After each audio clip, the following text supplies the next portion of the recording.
عليكم اعزائي المشاهدين، معكم محمد. اليوم حبيت نوري لكم الحمضه كيفاش تخبزوها. اولا دقيق تاع الشعير يكون عندكم كما راكم تشاهدوا.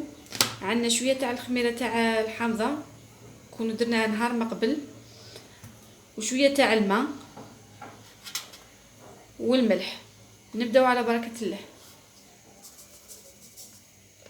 كما راكم تشاهدوا. نضيفوا لها شويه تاع الملح، ماشي بزاف.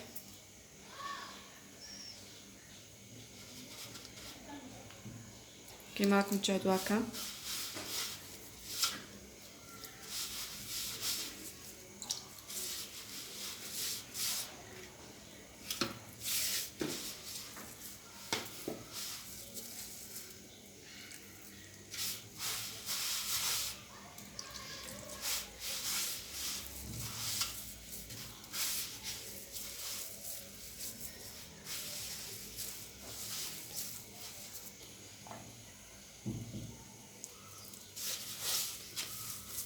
نبداو نضيفوا الماء تدريجيا، ما تطلقوهاش،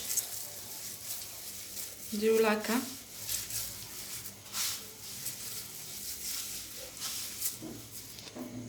نضيفوا لهذه الخميره تاعها،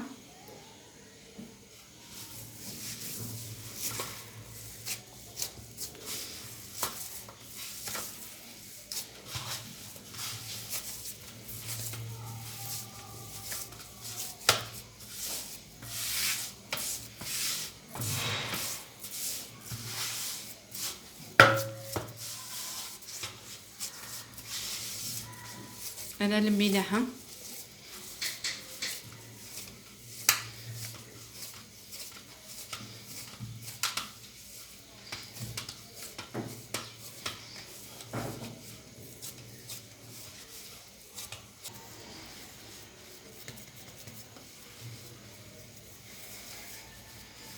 كما راكم تشاهدوا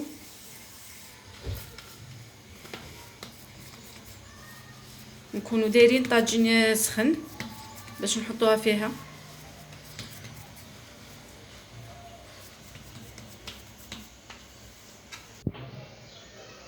راهي واجده.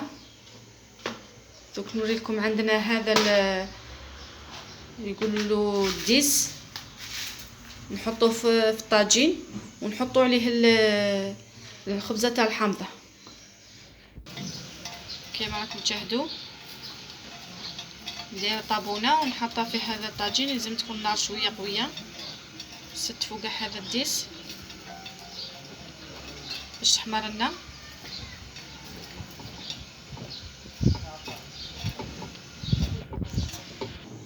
كما راكم تشاهدوا نديروا لها شويه تاع دقيق تاعها باش تحمر لنا غير هكا شويه.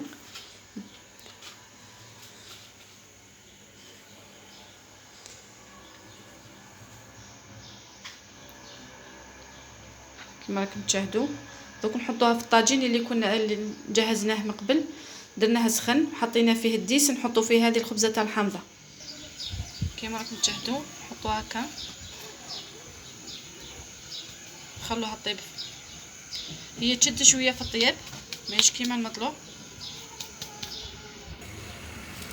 نزيدو نحطوها هكا فوق شويه من الفوق باش تحمر لنا. كنعاودو نقلبوها، خلوها هكا.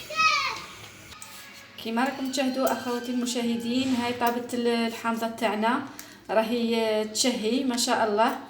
رافقناها بالكاس تاع اللبن.